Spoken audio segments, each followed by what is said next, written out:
I think it's more important because I've had a lot of comments, and every person that has commented has always been on the why question. Why will Sim sign that kind of document? Why didn't he run away?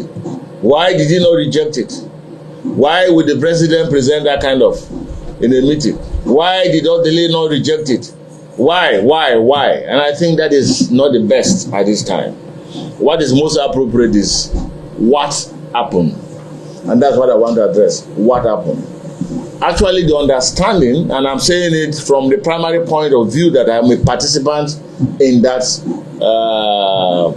purported meeting. I was there, so I'm a witness. So what I say is primary, not secondary. We are invited for a meeting, but that was not a meeting, because a meeting means opinion will be sought. There will be discussion between both parties and resolutions will be reached. But that is not what happened. What happened is that Mr. President walked in with a written resolution, addressed us, and declared that what he has in his hand is a presidential proclamation, a presidential directive, and at the point withdraw and emphasize the fact that he is the president of the Federal Republic of Nigeria. Therefore, he can whip, and anybody who tends to say no to what he's saying, it has consequence. That is not democratic. That, in a simple layman word, is a threat. He wrote the resolution, but refused to read the resolution. Handed the resolution to Dr. Odele to read and interject. And each time he interjects, it comes with a subtle, polite, smiling insult. And thereafter, he asked the governor to speak. Now let's get it very clear. If you are in the position of the governor, what will you do? Get up and go? Say no to Mr. President with that kind of subtle but energetic threat? Realizing that back home you are fighting an internal aggression and division. If you are in this position, will you want to attract another external fight? The answer is no. So you see that our government is very intelligent, very humble, but very intelligent.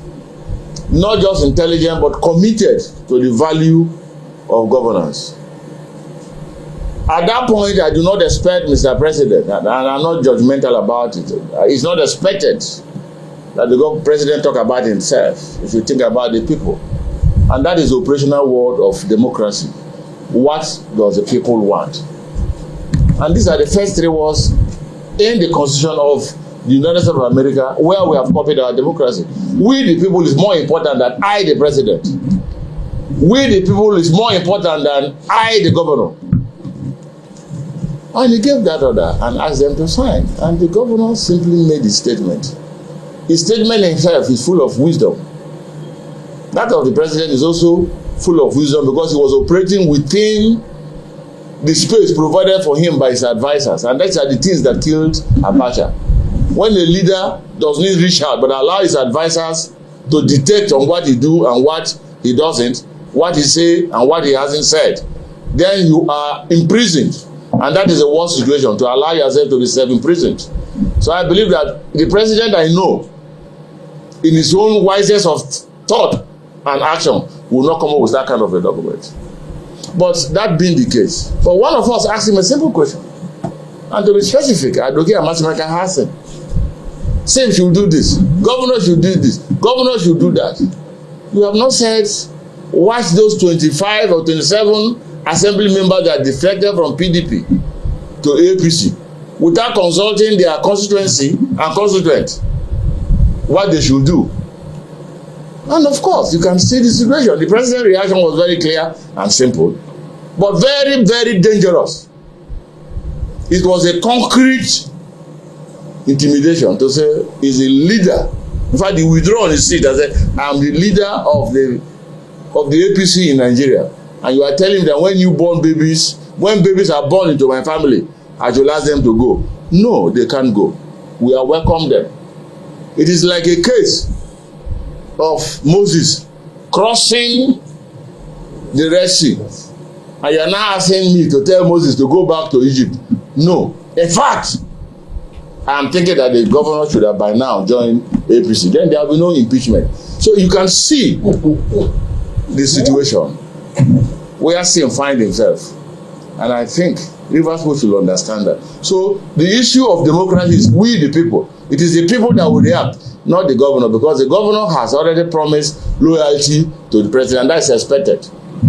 And that's what he did.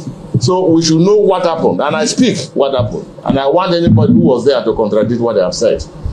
But the truth about it is that we went, we saw, and we have learned. And what we learned to guide our democracy. Well, the Rivers people are educated. Rivers people are intelligent. Just like other people in Nigeria. Every ethnic group and ethnic nationality are very intelligent.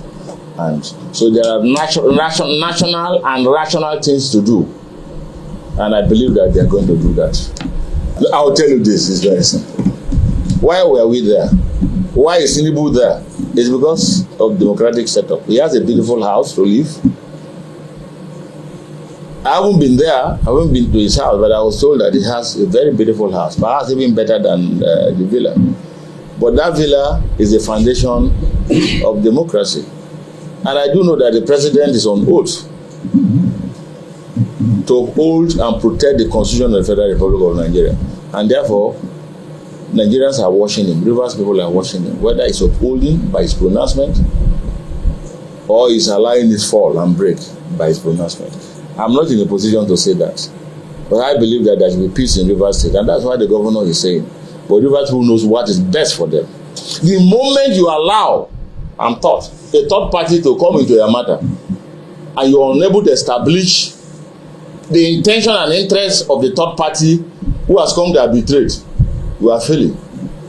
What Tinubu did, and I can say it, was establish his own party interest while arbitrating of peace in Rivers State.